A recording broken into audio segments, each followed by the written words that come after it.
হযরত নূহ আলাইহিস সালাম তিনি নবী হয়ে এসেছিলেন। নবী হয়ে আসার পরে তিনি তাদেরকে ডেকেছিলেন, তার কওমকে, আল্লাহ তা'বুদু ইল্লাল্লাহ, আল্লাহ ছাড়া আর কারো ইবাদত করা যাবে না, মালিক একমাত্র তিনি। আমার জীবনকে রক্ষা করার, আমার জীবনকে বাঁচানোর একমাত্র দায়িত্ব কার? এই জন্যই হযরতে নূহ আলাইহিস সালাম তিনি তার কওমকে বলেছিলেন, তোমাদের কাজ শুধু আল্লাহর কাছে ক্ষমা চাওয়া। ফাকুলতু আস্তাগফিরু রাব্বাকুম ইন্নাহু কানা গাফফারা। তোমাদের কাজ হলো ইবাদত করা, তোমাদের কাজ হলো আল্লাহর কাছে মাথা নত করা, আর তোমাদের রেজেকের মালিক হলেন তিনি। তিনি তোমাদের রেজেক দিয়ে সৃষ্টি করেছেন। মায়ের গর্ভে যখন তোমাদের বয়স 4 মাস, তখন ফেরেশতারা জিজ্ঞেস করেছিলেন, ইয়া রব, হে আমার রব, মা রিজকুহু ওয়া মা আজালুহু হাল হুয়া সাঈদুন আম শাকী। হে আমার রব, এই শিশুটা মায়ের গর্ভে এখন তার দেহের মধ্যে জীবন দেওয়া হচ্ছে। শিশুর বয়স যখন 4 মাস, আপনার আমার বয়স যখন মায়ের গর্ভে 4 মাস হয়েছিল, তখন ফেরেশতা মায়ের গর্ভে এসে রুহুটাকে আল্লাহর আলমে আরওয়া থেকে, রুহের জগৎ থেকে এনে মায়ের পেটে প্রতিস্থাপন করছে। বডি তৈরি হয়ে গেছে। এই 4 মাসের মধ্যে যতটুকু যা তৈরি হওয়া দরকার, বাকিটুকু তার হাত পা চক্ষু তৈরি হতে গেলে ওই রুহটার সাহায্য দরকার। কথা বুঝতে পারছেন? এই জন্যই ফেরেশতারা ওই মুহূর্তে রুহটাকে সাথে নিয়ে সেই মায়ের গর্ভের পাশে দাঁড়িয়ে আল্লাহর কাছে বলে যে, আল্লাহ, এ খাবে কি? এর খাবার কোথায়? সুবহানাল্লাহ বলেন।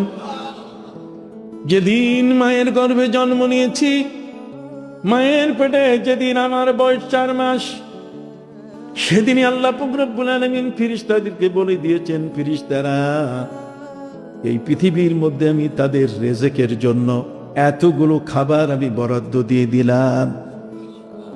খাবার শেষ। ওয়া ইন্নান নাফসা লান তামুতা হাত্তা তাস্তাকমিলা রিজকাহা। মানুষের মৃত্যু হবে না যতক্ষণ পর্যন্ত তার রিজেক কি আছে, বাকি আছে। ছোট্ট একটু বলি, সম্মানিত সুধী, হযরত ঈসা নবীকে তার কওমের মানুষরা বলেছে যে, আপনি আমাদেরকে ওয়াজ শোনালেন যে নূহ নবীর তুফানের মধ্যে এই হয়েছে, ওই হয়েছে। নূহ নবীর যে বন্যা, যে তুফান, এই মহাপ্লাবন যেটা হয়েছিল, এই মহাপ্লাবনের বর্ণনা সমস্ত নবী দিয়েছেন। নূহ নবীর পর যত নবী, প্রত্যেক নবী বন্যার বিবরণ দিয়েছেন, মহাপ্লাবনের বিবরণ দিয়েছেন। তো হযরত ঈসা আলাইহিস সালামকে তার কওমের মানুষেরা জিজ্ঞেস করছে, ঈসা নবী, আপনি তো চমৎকার ওয়াজ শোনালেন, আর যে ওয়াজটা পবিত্র কোরআনে আছে, বলুন সুবহানাল্লাহ। হযরত নূহ আলাইহিস সালাম 950 বছর পর্যন্ত যখন তাদের কাছে ধর্ম প্রচার করছিলেন, যখন আল্লাহকে কেউ মানতেছে না, তার এই মানার মানুষের সংখ্যা কতজন? হাদিস শরীফের মধ্যে বিভিন্ন সংখ্যা আসছে। কেউ বলছে 8 জন, কেউ বলছে 10 জন, কেউ বলছে 78 জন, কেউ বলছে 80 জন। লাস্ট ফাইনাল হচ্ছে 80 জন। কতজন? 80 জন মানুষ 950 বছরে কলেমা পড়ছে একজন নবীর কলিজা। আর আছে কিছু 950 বছর মানুষের দুয়ারে দুয়ারে গিয়ে তার রেজাল্ট দাঁড়ালো কি? 80 জন মানুষ কলেমা পড়েছে। নূহ নবী বললেন, আর রাখার দরকার নেই, সবগুলোকে শেষ করেন। আল্লাহ বলছেন, ঠিক আছে, তোমার প্রতি যারা ঈমান এনেছে এদের তো রক্ষা করতে হবে। তুমি শেষ করার কথা বললে, কিন্তু এদেরকে রক্ষা করার কথা তো বললে না। আল্লাহু আকবার। যারা আমার প্রতি ঈমান এনেছে তাদেরকে রক্ষা করার কথা তুমি বলো নাই, বরং তুমি বললে, وقال نوح رب لا تذر على الأرض من الكافرين ديارا। কাফের একজন রাখবেন না। হযরত নূহ নবী বললেন যে, আল্লাহ, আমি তো কাফেরকে বলছি, কাফের যেন একজন না থাকে, ঈমানদারের কথা তো বলি নাই।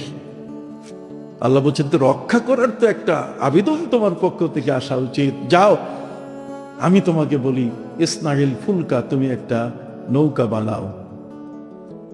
এই নৌকাটা বানালে তোমার 80 জনকে আমি নিরাপদ করে দেব। সুবহানাল্লাহ বলেন। এই নৌকাটা কত বড়, এটা নিয়ে তাফসীরে বহু কথা। কেউ কেউ বলেছেন এই নৌকাটা হলো 100 হাত লম্বা, পাশ হলো 50 হাত। কেউ কেউ বলেছেন যে এটা 1200 হাত লম্বা, 600 হাত 500।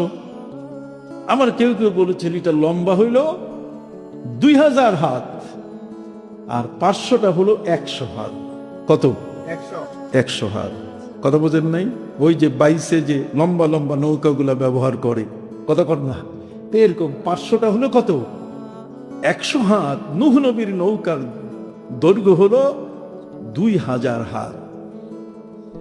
এই ধরনের কথাবার্তা যখন হচ্ছিল, এইগুলো নবী রসুলগণ বর্ণনা করেছিলেন। পবিত্র কোরআন মজিদে আল্লাহ তাআলা বলছেন, তিলকা মিন আম্বাইল গায়বি নূহিহা ইলাইক। হে নবী, এগুলো হচ্ছে গায়েবের খবর, অতীতের খবর। এ খবরগুলো আপনি জানেন না, আপনার সাথে যারা আছে তারা জানে না।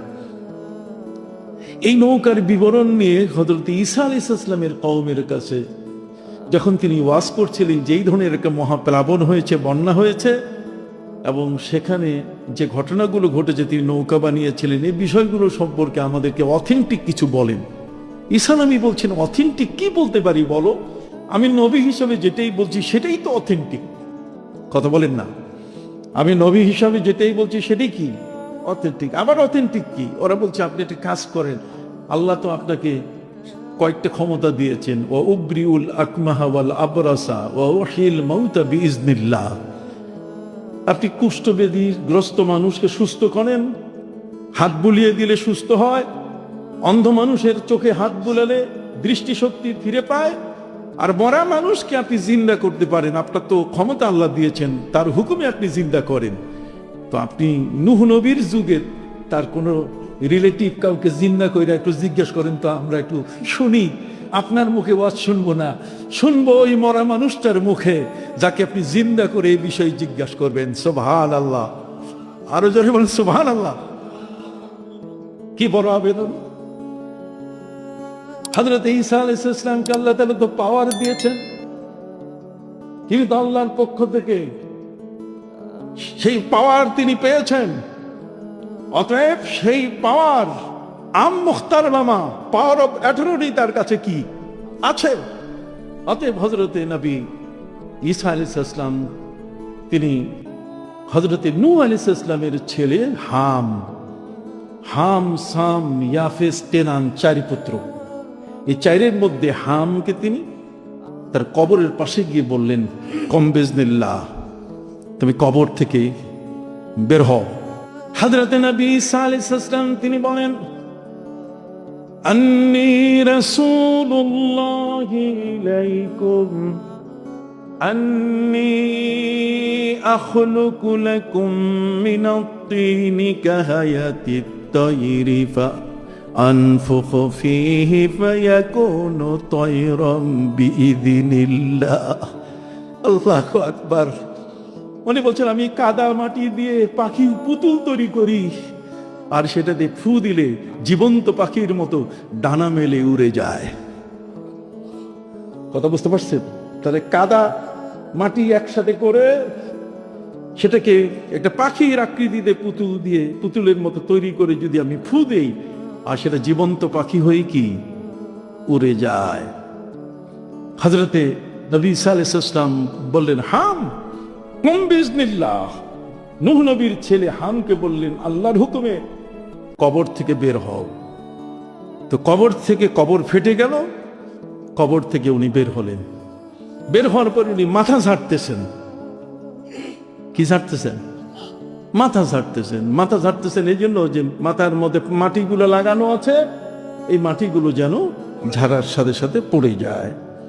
হযরত ঈসা নবী দেখলেন যে তার চক্ষুগুলো, তার চুলগুলো সব পেকে গেছে। তিনি তাকে জিজ্ঞেস করলেন যে, ভাই, তুমি কি যৌবনকালে মারা গেছো না বুড়া কালে মারা গেছো, কোনটা? হযরত ঈসা আলাইহিস সালামের প্রশ্নে তিনি বলছেন যে, আপনি প্রশ্ন করলেন কেন? দেখতেছি তোমার চুলগুলো এমন ভাবে পেকে গেছে যে মনে হয় শত শত বছর তুমি হায়াত পেয়েছো। উনি বলছেন, না, আমি মারা গেছি যৌবন বয়সে, কিন্তু আমার চুল পাকছে এই কারণে যে আপনি 3 বার ডাক দিয়েছেন আমাকে আল্লাহর হুকুমে বাইর হও। তো প্রথমে আমি মনে করছি এটা বোধহয় অন্য কোনো সাউন্ড হবে। দ্বিতীয়বার যখন ডাক দিয়েছেন তখন আমার মনে হয়েছে বোধহয় কিয়ামতের বিচারের জন্য উঠানো হচ্ছে।